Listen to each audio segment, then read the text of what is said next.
Most of the airlines are not purchasing accessible lavatories, and Boeing and Airbus have a product on the market. So the real deal is, when are they going to start buying the lavatories?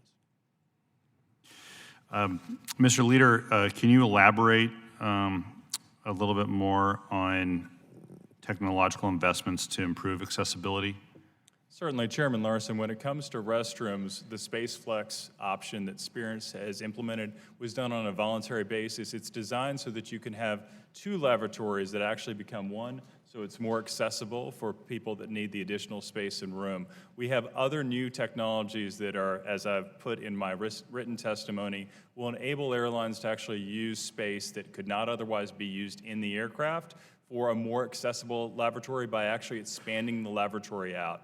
As I've worked with our airlines across the U.S., this is a central area of concern, one in which I'm very proud of what Spirit Airlines has done as a market leader in this space, and one in which I think you will see all of our airlines more assertively doing as they do cabin redesigns and new orders from our friends at Airbus and Boeing. There are more options than before. Our airlines care.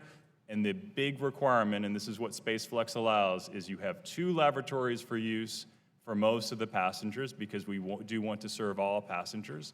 But when it comes to serving our disabled passengers, those 2 lavatories become one for greater ease of access. It's the perfect type of compromise that advances our industry. Mr. Klein, you did note where Spirit is on lavatory accessibility. What kind of different, what level of investment was necessary to make that happen?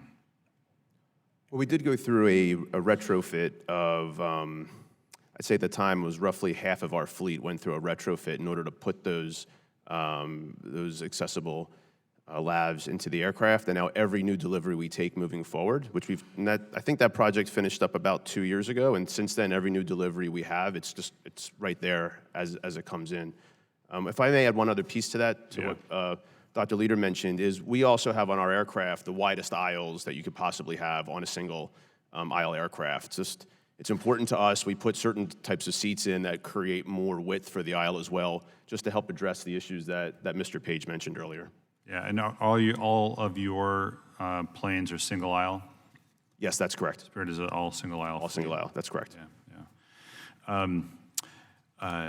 Mr. Page, back to you on wheelchairs in the aisle and the design of the wheelchairs that they use. I've never seen a wheelchair used that isn't sort of basically metal pipes with cushions and so on. Is there some research going into looking into redesigning and using different materials so you have a lighter, stronger aisle wheelchair to help out with the folks in the disability community? You've got 2 products. You've got the aisle chair, which is what airlines and the airports use to get on the plane. Yeah. And then you have the onboard wheelchair, which would take you back to the restroom if needed. Access Board just put out an NPRM for standards for the onboard wheelchair. There are no recent standards for the aisle chair. The aisle chair is what gets you on the plane, and that's the one that gives you trouble, as I described in my testimony, because of basically my seat is 18 by 19, and I'm sitting on a 14-inch aisle seat. So, and the width of the aisle is narrow also. Right. So, your question of standards, there are 3 or 4 different products that the airlines use.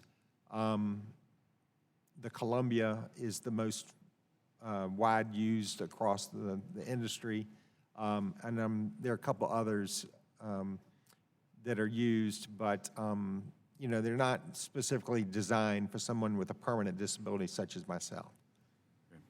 Thank you. I'm going to turn now to Mr. Graves. You're recognized for 5 minutes. Thank you, Mr.